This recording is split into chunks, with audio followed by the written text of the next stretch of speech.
Olá pessoal, tudo bem? Na aula de hoje nós vamos tratar da República Oligárquica ou República Velha. Preste atenção nessas gravuras. Proclamação da República, 15 de novembro de 1889, e os primeiros presidentes, o Marechal Deodoro da Fonseca e o Marechal Floriano Peixoto. A República Velha está dividida em dois períodos. República da Espada, que é o momento da presidência de Deodoro da Fonseca e Floriano Peixoto, período de consolidação das instituições republicanas, e República Oligárquica, domínio dos proprietários de terra, os fazendeiros de café. Vamos começar a analisar o governo de Deodoro da Fonseca. Observe a tela. Deodoro da Fonseca e a grande naturalização, quando estrangeiros vão receber a cidadania nacional. Separação do Estado e Igreja e a elaboração da primeira Constituição Republicana de 1891. A Constituição de 1891 vai trazer para o Brasil o regime republicano e federativo. Observe os aspectos da Constituição. Constituição de 1891 e suas principais características. O estabelecimento da federação, federalismo, o chefe dessa federação, o presidente da República, existência de três poderes: executivo, presidente e os ministros, legislativo, deputados e senadores, e judiciário. Eleição direta e estabelecido o voto aberto. Voto aberto, não secreto, o que vai dar margem para as fraudes eleitorais no período oligárquico. A República da Espada também é marcada pelo encilhamento, uma tentativa de Rui Barbosa, nosso primeiro ministro da Fazenda, de procurar industrializar o Brasil. Observe seus aspectos. Encilhamento, caracterizado pela emissão de papel moeda, aumentar o meio circulante para investimento nas atividades industriais e agrícolas. Especulação financeira, surgimento de um monte de empresas, sociedades anônimas, a desvalorização da moeda por conta desse emissionismo e o resultado, a inflação. Muita emissão de moeda, o que vai acarretar a desvalorização dessa moeda em um processo inflacionário, encilhamento. Também na República da Espada, nós vamos ter as revoltas da Armada. Armada era o nome que a Marinha tinha no século XIX. Uma revolta no período do Deodoro, outra revolta no período do Floriano Peixoto. Observe o quadro. Primeira revolta da Armada é uma reação contra Deodoro da Fonseca, que fechou o Congresso Nacional. Dessa revolta, Custódio de Melo, almirante, ameaça bombardear a cidade do Rio de Janeiro, caso Deodoro da Fonseca não reabrisse o Congresso Nacional. Deodoro não reabriu o Congresso e renunciou. Renúncia presidencial. Com a sua renúncia, o vice-presidente Floriano Peixoto assume. E ao assumir, ocorre um segundo processo, uma segunda revolta da Armada. Observe o quadro. Segunda revolta da Armada. Dessa vez, houve uma guerra civil, Floriano Peixoto não renunciou, e a sua participação nessa guerra e a vitória do Exército deu a ele o título de Marechal de Ferro.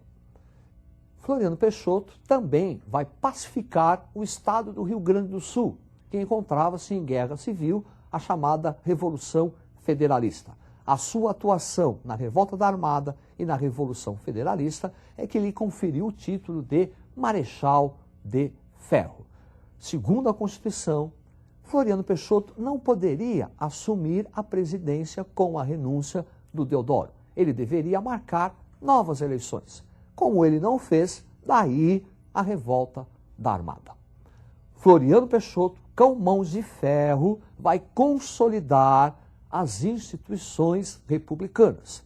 É passado o poder para Prudente de Moraes e inicia-se o período oligárquico, o período do domínio dos grandes proprietários de terra, os fazendeiros de café. E esse período é marcado pela chamada política dos governadores. Preste atenção no quadro. Aí está o Porto de Santos, mostrando o dinamismo e a exportação de café para a Europa e Estados Unidos da América. Esse período oligárquico é o período, então, do domínio dos grandes proprietários de terra. Nós vamos analisar a estrutura política, a estrutura econômica e social desse período. Primeiro, política dos governadores.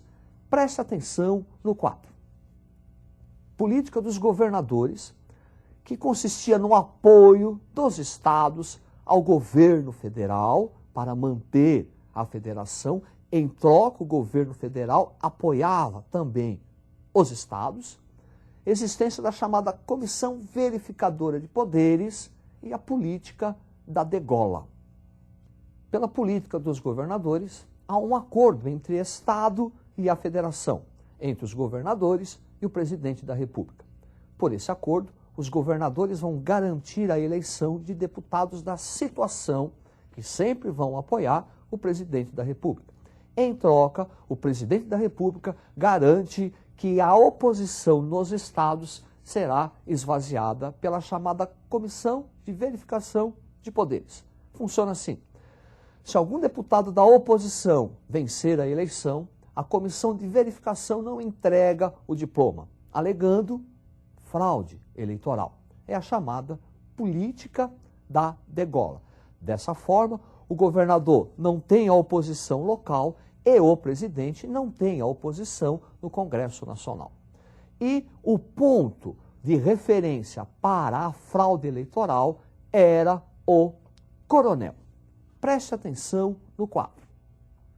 Coronelismo, que representa o poder dos chefes políticos locais que vão se encarregar da fraude eleitoral, o chamado voto do cabresto. Agora, nós vamos ter que tratar das atividades econômicas que vão se desenvolver na República Velha. Observe o quadro. Café, principal atividade econômica.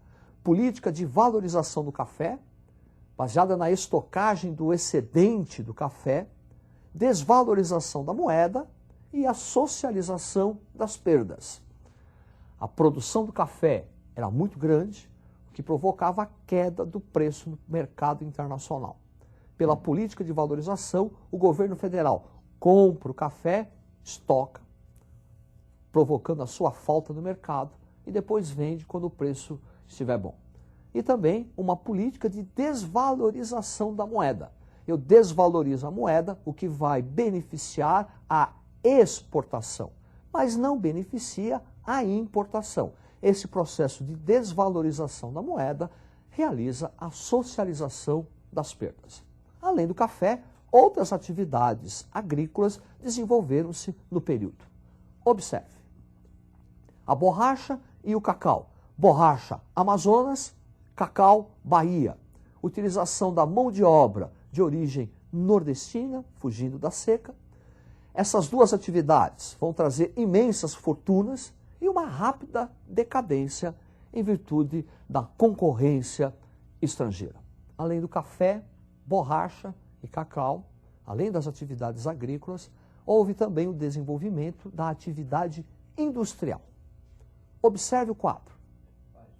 Política de substituição de importações em virtude da Primeira Guerra Mundial. Os principais países capitalistas em guerra e o Brasil passa a produzir aquilo que antes era importado. Desenvolvimento do setor industrial, especialmente a indústria têxtil, desenvolvimento da classe operária e da questão social. Questão social que envolve capital e trabalho, que envolve as tensões entre patrão e empregado. Na República Velha, nós vamos ter os movimentos sociais, que podemos dividi-los em dois tipos: movimento social rural e movimento social urbano. Nesta aula, trataremos dos movimentos sociais rurais. Os urbanos ficam para uma próxima aula. Observe o quadro.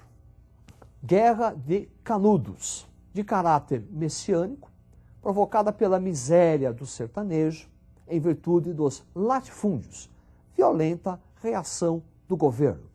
Caráter messiânico, porque Antônio Conselheiro, além de fazer as suas pregações, ainda auxiliava os sertanejos que viviam na miséria.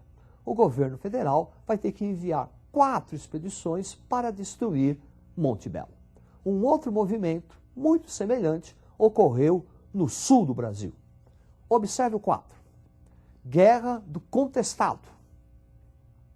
Caráter também messiânico, o líder, o monge José Maria, disputa territorial e violenta reação do governo. Disputa territorial.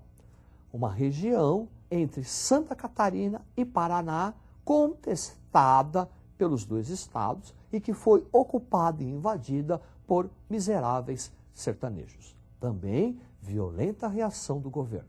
E o último movimento aqui, o movimento do cangaço. Observe o quadro. Cangaço, ligado à estrutura latifundiária do Nordeste, movimento também contra a fome e a miséria e caracterizado como banditismo social. Banditismo social porque os cangaceiros roubavam dos ricos para distribuir aos pobres. Numa próxima aula, nós vamos tratar dos movimentos urbanos. Até a próxima e estude!